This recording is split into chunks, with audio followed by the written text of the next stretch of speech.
Hey everyone, today we got a few updates on the real estate sector, so let's get down to it. The first thing I want to go over is the newly announced bank stress tests. Now this is important because it actually ties specifically into the housing and real estate. So we just heard that new stress tests are being instituted on the banks again. Every bank will be tested based on two severe recession scenarios.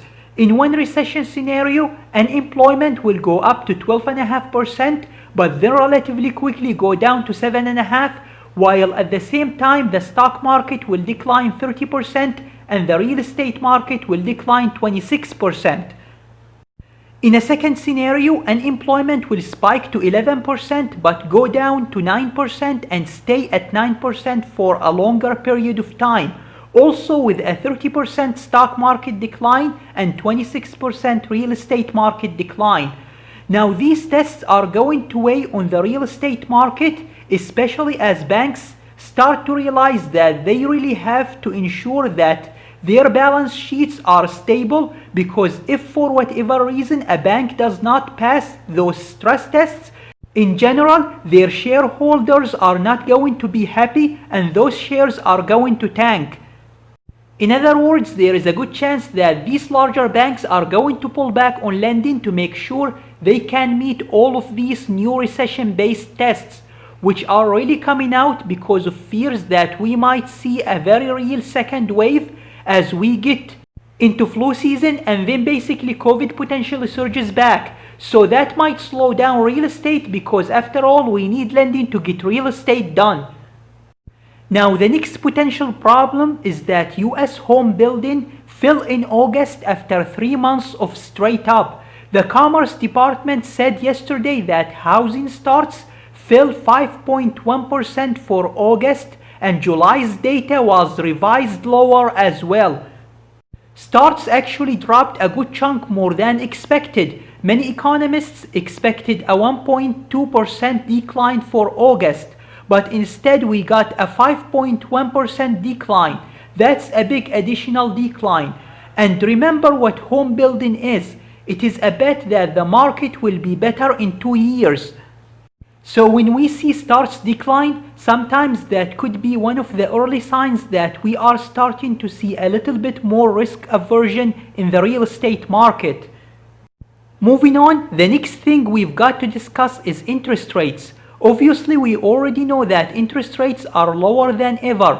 They are now down to an average of 2.86% for a 30-year mortgage, which is good news for the real estate market, and it's helping drive real estate prices up. Another issue that we need to look at is rent payment. The recent data shows that by the second week of September, only 86.2% of households have made their full or partial rent payments. This is the lowest reading we have had since the pandemic started thus far, and it's reiterating the sort of downtrend that we're starting to see in people actually paying rent on time. When it comes to rent payments, every little percentage point, especially in the direction of a decline, is something we got to pay attention to. So on a week-by-week basis, we do want to keep seeing this to decline. Another issue is that we still don't have rental assistance. The Problem Solvers Caucus have proposed up to $25 billion in rental assistance in the latest stimulus package proposal, which would dramatically help prevent a potential eviction crisis. But even though stimulus negotiations have turned optimistic, we still don't have a guarantee that we're not going to end up seeing an eviction crisis come the start of 2021, when evictions are finally open again.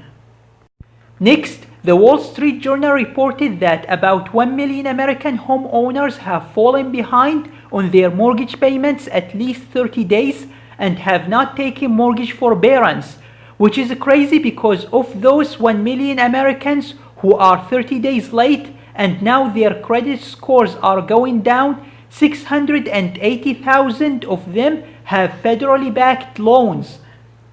They could literally get up to 12 months of mortgage forbearance and some sort of repayment plan, or add the payments owed to the back of the loan and just pay the mortgage a few more months.